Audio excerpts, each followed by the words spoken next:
when I first saw downtown, it really could have gone either way. There was some businesses, there were a couple of restaurants, some that are still here today, but I feel like it was a tumbleweed short of a deserted town. It looked like it needed attention, and it really did. And there were at that point, there just wasn't a champion that I could see on council.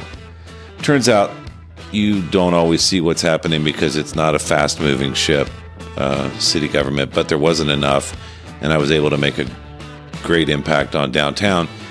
The other thing is our attention to fostering small businesses. I think in the past few years, we've exhibited some tendencies that may look like we're not really interested, or we're moving away from a focus on small businesses, which, by the way, I think is the backbone of the country and our city. I want to get the EDC right. It's a mess. That's not a secret to anybody.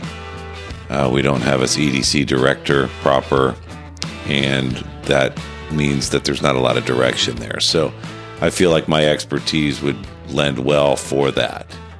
Obviously, there's an awful lot going on. There's a lot of growth taking place right now.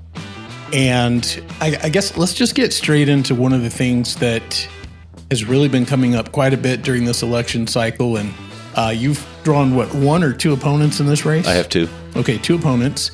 And one has been very, very vocal. And one of the things that I keep hearing over and over and over, not sure if this is something he came up with or where this came from, but it's called corporate welfare. And essentially, it sounds like basically he disagrees with your voting record, and it has to do with TERS and things like that. So do you want to get just a little bit into your perspective on this corporate welfare concept? Sure.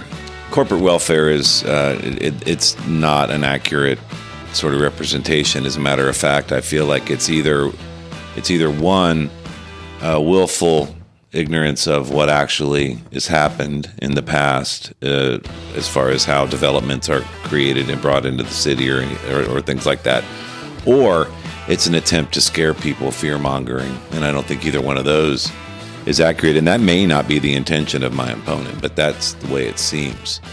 So we have all known, anybody that's been here for any length of time, that the growth is coming, and you can go fairly far back into Celina's residents. Family farms were selling in the 80s and 90s to developers way before anybody thought things were happening. And this comes to people, so a surprise to some people, like, whoa, why are these farmers selling? Well, they sold 30 or 40 years ago because they knew this growth was coming. Now, developers do what developers do, which is develop. And they were going to develop anyway. So it requires a negotiation between the city and that developer to create this beautiful neighborhood, infrastructure that goes with it, roads, parks, trails, and even feeder roads. For instance, Cambridge Crossing over on the other side of the tollway. That developer built Punk Carter on that side of the tollway as part of infrastructure for the city. Another key piece to this is that we want those neighborhoods in the city, voters and ad valorem taxes, to contribute to the city and not be a what's called a MUD, or a district outside the city, which is basically its own little entity. They don't pay taxes, they can't vote. Therefore, they may feel disenfranchised with the city, don't identify with Celina, and we don't want that. We want new neighbors who love their neighborhood. So those are the things. And to characterize it as corporate or developer welfare is it's disingenuous at best. And it is essentially an agreement, a negotiation between the city and these developers to create infrastructure that the city at the time just couldn't afford. Okay, so somebody wants to put a neighborhood in, and they are usually not necessarily in the city limits. That's when these situations come up. Am I correct about that? Often. Okay, so they're not in the city limits, And if they were to proceed with building and not do any sort of an agreement to be annexed in as part of that agreement, then they would be able to build these neighborhoods, not to city codes necessarily. Key fact, it's a key point. Yes. To county codes, which we all know. And, I, for one, live in the county and I know exactly how lax it is. I also have many properties in the city and I know the differences. And it's generally easier to get something done in the county because it's not as strict. Yeah. But what we want to do, I guess what you're saying is we want to be sure that these developments, these neighborhoods get brought into the city through annexation. And from what I understand, although you haven't said it, and like I said, correct me if I'm wrong, part of these agreements is that they agree to be annexed in. Correct. Yeah, you don't have to go very far east or west of here to find towns or cities that didn't do what we did, and they are a collection of these MUDs. By the way, we stopped doing these TIRs, is what they're called. This will glaze people over. Tax incremental reinvestment zones. Wake up. But we pretty much stopped using them because the city became in a better position to sort of handle the influx of developers that we were getting, except a big one up in the Northeast. But that was a nightmare deal. It was threatening litigation for years, way before I got on. I had to learn all about that when I got on council. It was called Dynavest, now it's Legacy Hills. And then in the northeast part of town, the developer Huffines, he ran for governor last year, I believe. There were two up there, and he was dead set on making those MUDs. And these are these developments I'm talking about where they have no standards according to the city. And there are some out towards Aubrey that are that way. He could have stacked nothing but 30-foot, 40-foot lots in there, and we didn't want that. And if we could get them into the city, which we did via this TIRS. So yeah, that can be a crucial thing, but we don't actually use them anymore as far as residential goes. I'm not saying we would never, but it's a tool. It was a tool in the toolbox that just doesn't really get used that much unless we absolutely have to. Okay, so this TIRS was something that was used at some point during your last 3 terms, these terms that you've fulfilled. And that's what your opponent is using to call corporate welfare. Yeah.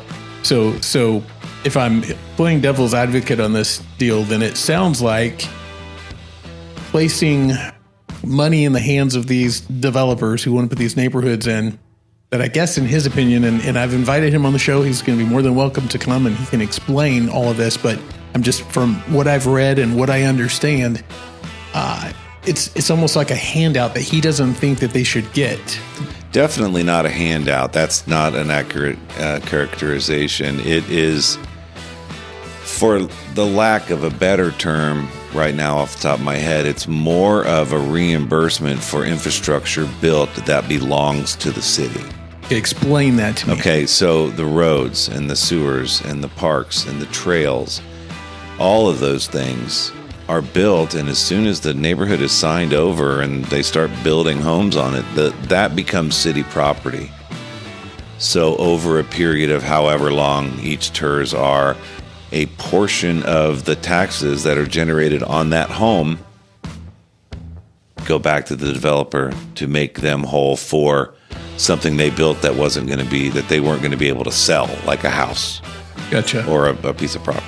So there's a lot of facets to this. There's a lot of reasons not to I guess call this corporate welfare, to actually, it's something very different. And I have a better understanding of that right now. But and I want to be clear about something else, just out of fairness. You said you have 2 opponents. So I want to be real clear on who's saying what. So which of your opponents is it that's accusing you of the corporate welfare? That's Pace. Okay, Gentry Pace. Mm-hmm. And like I said, he's welcome to come on the program. Lisa also, in one-on-one, she's questioning these things to me in conversations that we've had. And I've, so that she doesn't have to take my own word for it, I've offered up people other than myself to talk to her and explain to her in a way that maybe would be different than the way I would do it, just to give her some clarity on what's going on. But to be fair to her, she has not taken to social media, and I don't hold anybody. I don't have a problem with someone doing it. It's just not how I do it. Well, I mean, certainly in order, and we've been around elections, campaigns, and all that stuff for a long time. And certainly if someone in a position is doing a great job and all of that sort of thing, then there's really no reason to replace them. And so, you know, whether or not, and I'm not going to guess for your opponent what he believes or doesn't believe or whatever, but this does seem to be the one resounding thing that I keep hearing over and over and over. And I just want to ask you, is he right or wrong about all of that with the corporate welfare? Is he right or wrong? He's not correct about it. And it's intentional, and I think it certainly makes people pay attention to what I think some people pay attention to what he's saying, but it's salacious because it's not the full story. And we have there was a study done, Truth Time. I didn't think the study was worth whatever we spent, $80,000 or whatever we spent on it. I called it in public on camera during council. I called it an expensive archaeology project to tell us what we already knew. And that was this TERS study that went back to look at how did these investments play out. And it took, I don't know if this kind of thing had been done before, because it took a long time for it to be done. And if you stretched out the spreadsheet, I think it would have gone to double Z, A, B, all down to double Z, all the different variables and constants and whatnot to figure out these TERS. But the bottom line, brass tacks, whatever you want to say, is that they were excellent investments to the tune of hundreds of millions in, billions out for the citizens of Celina.